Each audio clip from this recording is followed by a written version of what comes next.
Dear student, myself Kamal Ahmed. Today we start the modern terminology of genetics. Some modern terminology which is used in genetics में सबसे पहले हम देखेंगे allele. Allele और एलीलोमॉर्फ.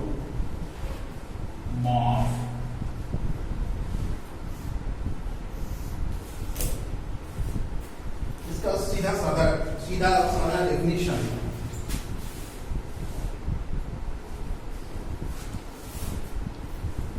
the one pair of opposite character. One pair of opposite character called एलीलोमॉर्फ.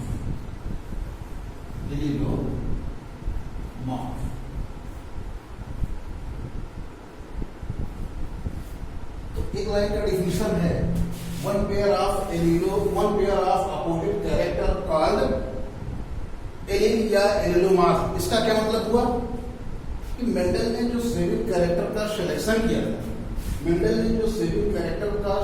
किया था order P में, it means parcel सडाइगम में, तो उस सेविल कैरेक्टर में प्रत्येक कैरेक्टर के टू अपोजिट कैरेक्टर मिले जिसको उन्होंने क्या कहा, एलील कहा.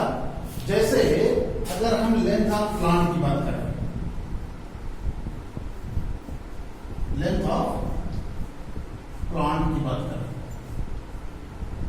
तो इसके लिए एलीलोमॉर्फ कैरेक्टर क्या होगा. इसका एक ट्रेट होता है टॉल और दूसरा होता है डॉर्फ. तो ये टाल और ड्वार्फ कैरेक्टर का पेयर, ये इसको आप क्या बोलोगे, एलील. लेंथ ऑफ प्लांट के लिए टॉलनेस कैरेक्टर और ड्वार्फनेस कैरेक्टर का वन पेयर, उसको हम एलील कहते हैं. इसी तरह से अगर हम मेंडल के द्वारा सेलेक्टेड दूसरा जो कैरेक्टर लेते हैं पी प्लांट में, जैसे फ्लावर कलर,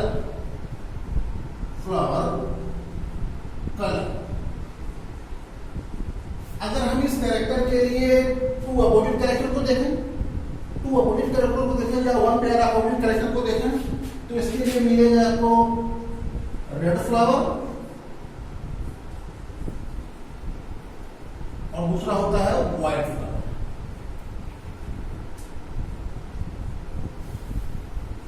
तो ये रेड फ्लावर और व्हाइट फ्लावर का जो कैरेक्टर का वन पेयर है, यहाँ इसको हम एलील या एलीलोमॉर्फ कहेंगे. इस प्रकार से हम ये देखते हैं कि जो सेविंग कैरेक्टर मेंडल ने सेलेक्ट किए थे उसमें प्रत्येक कैरेक्टर के टू अपोजिट कैरेक्टर मिले. तो हम ये भी कह सकते हैं कि उस एक्सपेरिमेंट में उन्होंने 7 पेयर ऑफ अपोजिट कैरेक्टर निकाला, जिसको हम कहते हैं एलील. ठीक. इसके बाद हम अब देखेंगे दूसरी चीज, what is mean by dominant and an recessive character. लिखेंगे पहले यहाँ पे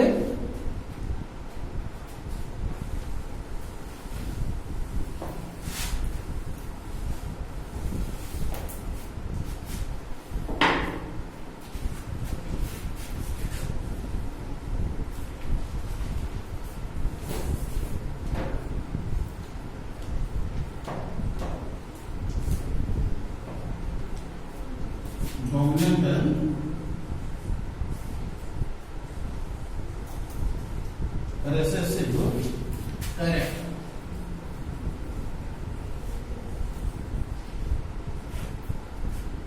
इसको हम इस रूप में समझें, इस तरीके से समझे बेटा कि जब हम मेंडल ने जो एक्सपेरिमेंट किया था उसमें उन्होंने क्या कराया था, एक एलियोमॉर्फिक वन पेयर ऑफ एलियोमॉर्फिक कैरेक्टर में उन्होंने क्रॉस पोलिशन कराया है. जैसे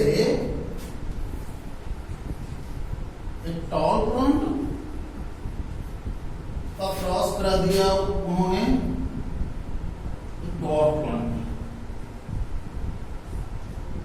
और F1 जनरेशन में जो रिजल्ट ऑब्जर्व किया, F1 जनरेशन में जो रिजल्ट ऑब्जर्व किया, उसमें ये देखा कि सभी प्लांट टाल बने। F1 जनरेशन, तो F1 जनरेशन में ये जो टालनेस कैरेक्टर दिखा, ये जो दिख रहा है वो डोमिनेंट कैरेक्टर है, जो दिख रहा है वो उसे हम डोमिनेंट कैरेक्टर कहेंगे। और यहाँ पे डॉर्फनेस डॉर्फ प्लांट वाला जो डॉर्फनेस कैरेक्टर था वो छिप गया, इसको हम रिसेसिव कैरेक्टर कहेंगे। तो अपने एक्सपेरिमेंट में फर्स्ट ऑफ ऑल प्योर टाल plant and pure dwarf plant के बीच में जब क्रॉस पोलिनेशन कराया, तो कराने के बाद F1 जनरेशन में जो कैरेक्टर दिखा उन्होंने उसको क्या बोला, डोमिनेंट कैरेक्टर। और जो कैरेक्टर यहाँ पे डॉर्फिन कैरेक्टर छिप गया, तो उसके लिए उन्होंने क्या यूज किया, रेसेसिव कैरेक्टर। तो इस प्रकार से हम डोमिनेंट कैरेक्टर और रेसेसिव कैरेक्टर को डिफाइन एक्सप्लेन कर सकते हैं।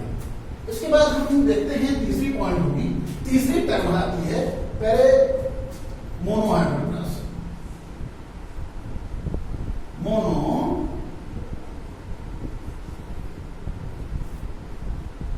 हाइब्रिड क्रॉस, मोनोहाइब्रिड क्रॉस में बिल्कुल यही चीज, इसी पे आप फोकस करेंगे और ध्यान देंगे इसमें कि when one pair of allelomorphic character is crossed to each other, when one pair of allelomorphic character is crossed to each other, बेटा आप यहाँ ध्यान देंगे कि ये एलिलोमॉर्फिक कैरेक्टर के रूप में है, ये किस रूप में है, एलिलोमॉर्फिक कैरेक्टर के रूप में है। तो हम कैसे लिखेंगे या कैसे बोलेंगे, कैसे डिफाइन करेंगे, कैसे एक्सप्लेन करेंगे, when one pair of allelomorphic character is crossed to each other, such cross are known as monohybrid cross। और यही चीज आपको लॉ ऑफ डोमिनेंस के रूप में देखते हैं, यही चीज हम लॉ ऑफ डोमिनेंस के रूप में देखते हैं। फिर इसको हम आगे बढ़ाते हैं बेटा, जब उन्होंने इसमें सेल्फ पोलिनेशन कराया था, तो F2 जनरेशन में एक डेफिनेट रेशियो में कैरेक्टर सेग्रीगेट कर गए थे,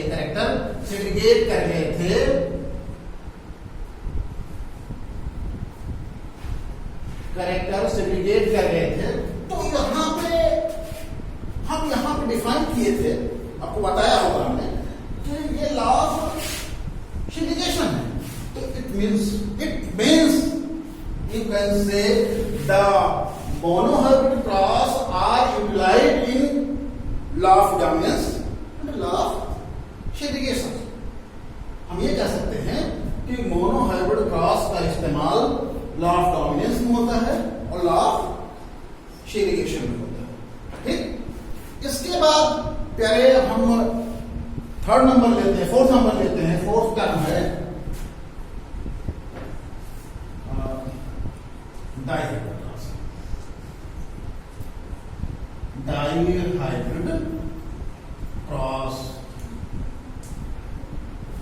डाइहाइब्रिड क्रॉस। अब इस डाइहाइब्रिड क्रॉस के लिए हम क्या लिखेंगे, कैसे बोलेंगे, when two pair of allelomorphic character is crossed to each other, such cross are known as dihybrid cross. For example, तो थर्ड रूल के लिए हमने बताया था, ये आप एक टाल प्लांट, तो उसका अपोजिट कैरेक्टर वाला डॉर्फ प्लांट यहां पे हो जाएगा डॉर्फ। तो ये टाल और dwarf one pair of allelomorphic character, और वो जो टाल प्लांट है उसमें जो फ्लावर है वो रेड कलर के, और जो डॉर्फ प्लांट है उसमें फ्लावर जो है व्हाइट कलर का है। तो red and white another pair, red and white flower are another pair of allelomorphic character, then you can say two pair of allelomorphic character. Two pair of allelomorphic character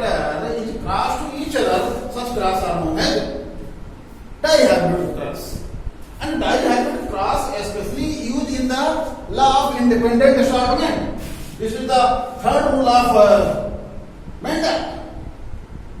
तो हम यहां कहेंगे कि डाइहेब्रिड cross का इस्तेमाल, डाइहेब्रिड क्रॉस का उपयोग कहां होता है प्यारे?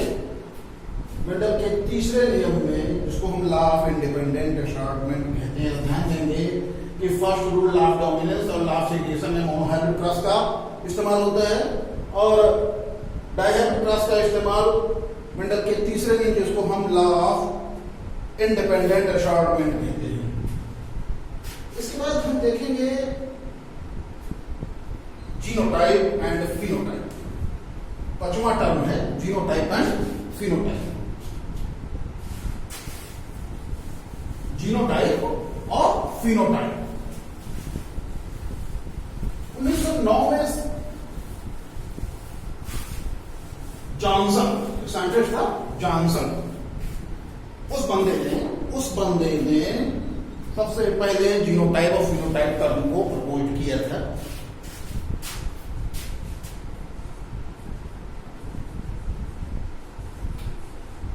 Phenotype and genotype.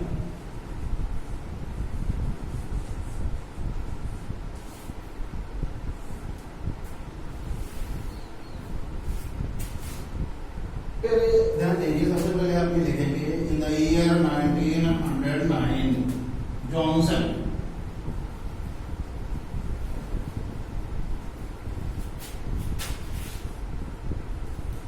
proposed term phenotype and genotype, phenotype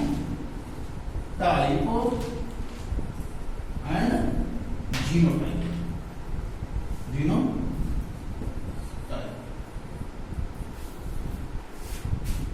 अब हम कैसे इसको डिफाइन करेंगे यार? फिनोटाइप और जीनोटाइप को हम कैसे डिफाइन करेंगे? देखिए, कोई भी लिविंग बीइंग है, कोई भी जीवधारी है जो उसमें कैरेक्टर डेवलप होते हैं, जो एक्सप्रेस्ड होते हैं, जो डेवलपिंग कैरेक्टर एक्सप्रेस्ड होते हैं। कौन सा कैरेक्टर? Genetical character. आप में जो जेनेटिकल कैरेक्टर एक्सप्रेस हुआ, जो दिखाई दे रहा है आप में या कोई भी जीवधारी में, किसी भी लिविंग बीइंग में जो कैरेक्टर शो हो रहा है, एक्सप्रेस हो रहा है, डेवलपिंग कैरेक्टर शो हो रहा है, और वो डेवलपिंग कैरेक्टर जो आपके पेरेंट्स आया है, जेनेटिकल कैरेक्टर जो दिखाई दे रहा है, तो उस कैरेक्टर को हम क्या बोलेंगे? फिनोटाइप।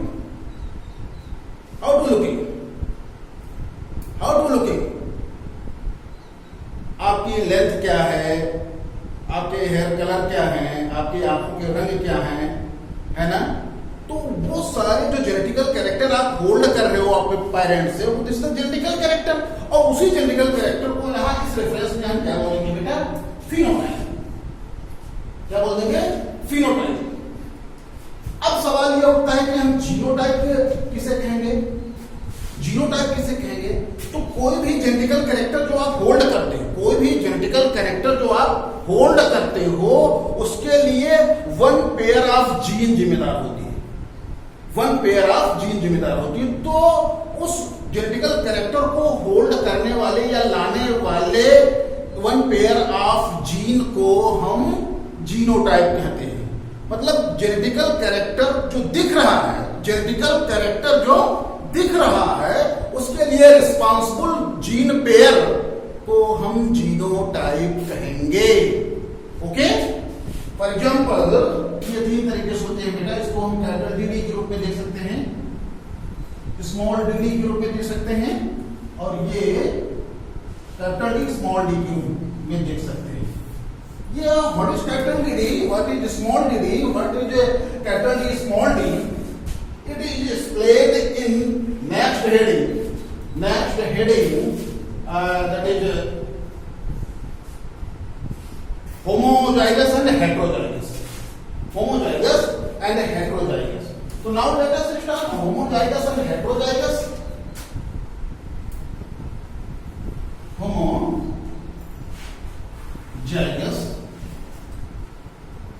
and heterozygous. Heterozygous. बेटा In the year 1902, two scientists, one is Batson and another is Saunders. Batson and Saunders. Batson and Saunders. Huge term.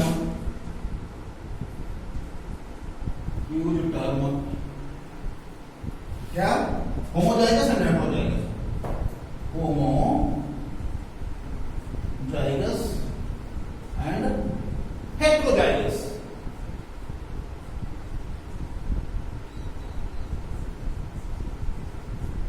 Bateson के बारे में पता होगा, विलियम बेटसन जिन्होंने 1905 में जेनेटिक्स को प्रपोज किया था।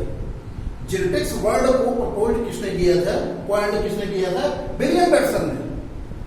और आपको यह भी पता होना चाहिए बेटा, जो मेंडल है, मेंडल की जो एक्सपेरिमेंट आई, वो उनके एक्सपेरिमेंट 1856 टू 1864, उस 8 ईयर के बीच का एक्सपेरिमेंट है। और तब उस समय जीन के बारे में पता नहीं था। तब उन्होंने जीन के लिए एक टर्म इस्तेमाल किया था जिसको हम फैक्टर कहते हैं। जीन तो आई है जब इसकी डिस्कवरी है जॉनसन एंड बेटसन ने जेनेटिक्स को प्रपोज किया, फिर जॉनसन ने जीन की डिस्कवरी की, तब हम यहाँ पे जीन या जेनेटिक्स कहने लगे। लेकिन उस समय मेंडल के समय में, मेंडल अपने समय में क्या कहते थे? उसको फैक्टर कहते थे। तो वही बेटसन है, होमोजाइगस एंड हेटेरोजाइगस टर्म को प्रपोज किया था बेटसन एंड सॉन्डर्स ने। किस रेफरेंस में? इन्होंने जीनोटाइप के लिए प्रयोग किया था। किसके लिए प्रयोग किया था? जीनोटाइप के लिए प्रयोग किया था।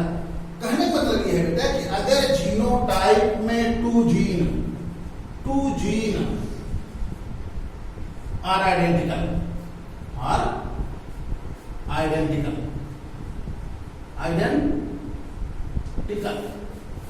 अगर जीनोटाइप में दोनों जीन आइडेंटिकल हैं, तो उसके लिए जीन को हम कहते हैं कि कैपिटल डी या स्मॉल डी, अगर जीनोटाइप में दोनों जीन आइडेंटिकल ना होकर के एलिलिक फॉर्म में है, अपोजिट ट्रेट के रूप में है, एलिलोमॉर्फिक कैरेक्टर के रूप में है, तब उसको हम क्या बोलेंगे?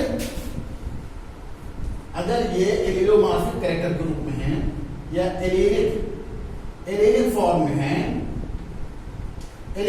में है, तब उसके लिए हम बोलेंगे बेटा कैपिटल डी स्मॉल डी। और जो कैपिटल डी है, capital D and small D, ये होमोजाइगस रूप में आते हैं। किस रूप में आते हैं? होमोजाइगस फॉर्म में आते हैं। और ये हेटेरोजाइगस, क्या है बेटा? हेटेरोजाइगस। और इसको हम क्या बोलेंगे यार? होमोजाइगस। हम यहां देख लेते हैं थोड़ा सा। कैपिटल डी ये होमोजाइगस है,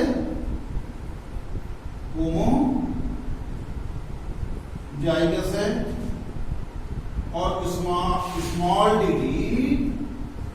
भी होमोजाइगस है। But a difference between capital DD and small dd, that is the homozygous dominant. That is the homozygous dominant.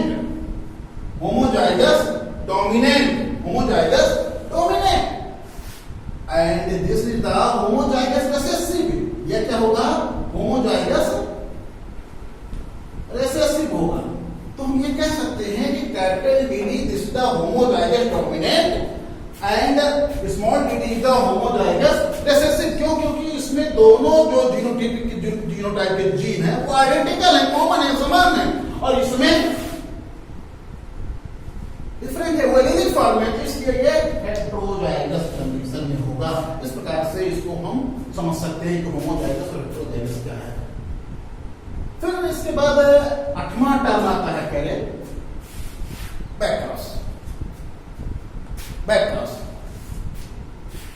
को हम देख लेते हैं।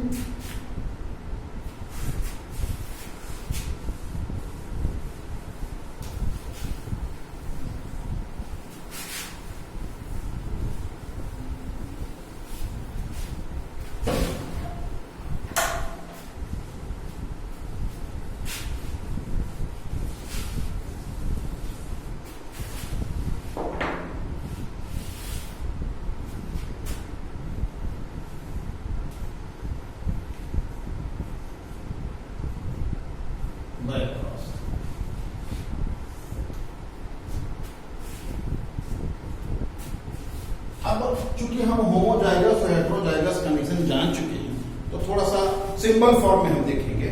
सपोज करते हैं कि ये कैपिटल टी है होमोजाइगस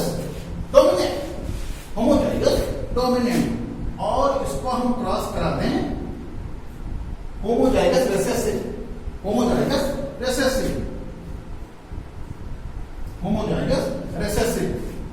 तो F1 जनरेशन में capital T small T it means ये होगा हेटेरोजाइगस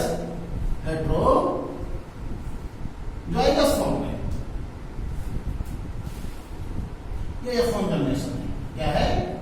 F1 जनरेशन।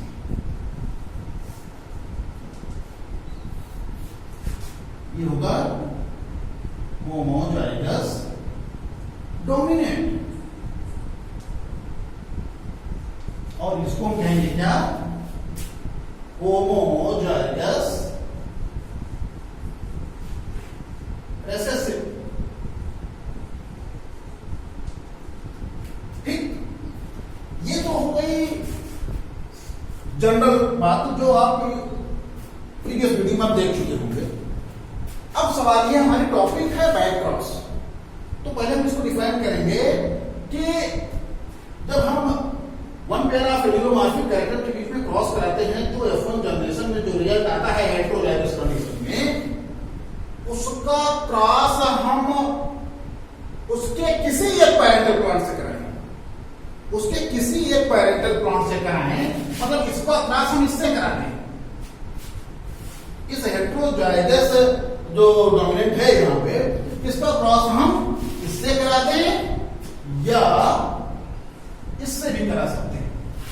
फ्री है, एज यू लाइक इट। तो इसको थोड़ा सा अगर ऐसा कराते हैं तो हम अगर कैसा रिजल्ट आएगा देखिए यहाँ पे कैपिटल टी स्मॉल टी ये F1 ऑफस्प्रिंग है, इसका क्रॉस हम इस तरीके से कराते हैं। ऐसा भी तो हो सकता है। तो ये आपस में क्या होगा? बैक क्रॉस होगा। ओके,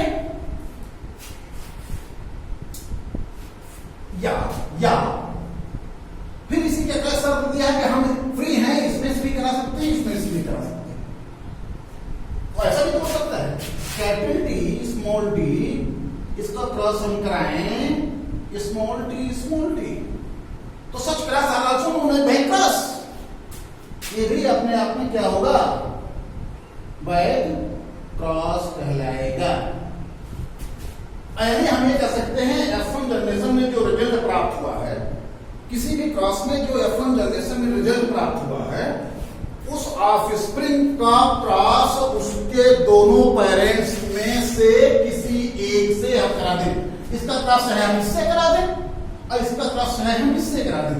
अगर इसका क्रॉस हम इससे कराते हैं तो इस तरीके से ये बैक क्रॉस होगा, अगर इसका क्रॉस हम इससे कराते हैं तो किस तरीके से ये बैक क्रॉस होगा। ठीक, ये हो गई बैक क्रॉस की बात। अब हम अगली पॉइंट लेते हैं टेस्ट क्रॉस।